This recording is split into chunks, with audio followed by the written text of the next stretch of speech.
Le volet des libertés individuelles maintenant, qu'on va aborder en 2-3 questions.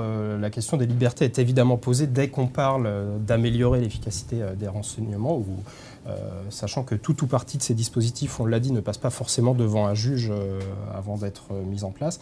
Comment seront contrôlés les agents qui vont travailler au renseignement demain si on leur ouvre certains postes, pardon. Je développe depuis maintenant quelques années une conception basée sur une architecture de 3 pôles.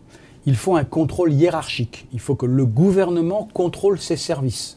Ce n'était pas le cas. François Hollande a créé, à l'été dernier, une inspection du renseignement, comme il y a une inspection générale de l'administration ou une inspection générale de la gendarmerie nationale. Ça, c'est pour le gouvernement. C'est extrêmement important parce que le gouvernement est aussi dans cette situation de se dire mais est-ce que les services ne s'émancipent pas de ma tutelle? Est-ce que les services ne sont pas dévoyés? Bon. Donc il y a un premier contrôle.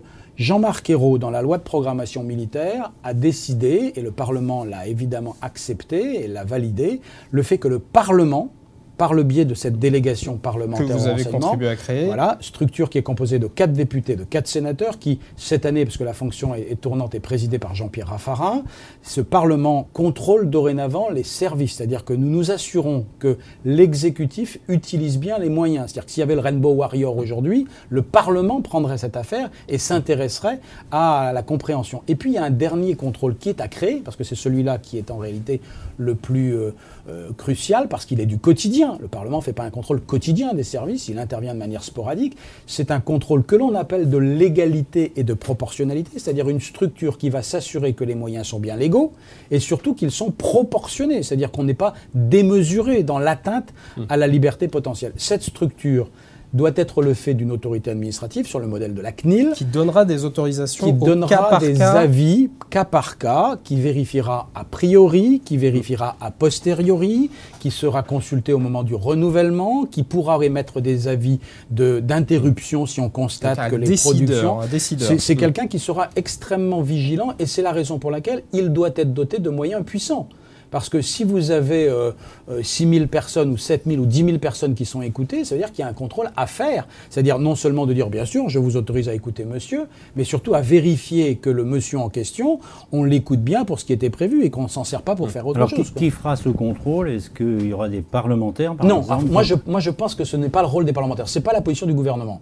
Le gouvernement souhaite qu'il y ait des parlementaires dans cette structure. Justement. Moi, je considère que le Parlement doit se limiter à ce qui est sa fonction aujourd'hui, c'est-à-dire contrôler la politique publique du renseignement. Mais la structure en question, qui s'appellera sans doute une commission de contrôle des activités du renseignement ou des techniques de renseignement. Donc, sur le modèle de la CNIL. Sur le modèle de la CNIL. Donc, pas seulement des individus, mais des moyens, parce que tous ces outils sont évidemment informatiques et il faut avoir des ingénieurs réseau, il faut avoir des gens qui sont capables de rentrer sous le capot pour s'assurer que ce que nous dit le service est bien. Moi, je ne crois pas simplement que ce soit la machine qui doive contrôler la machine.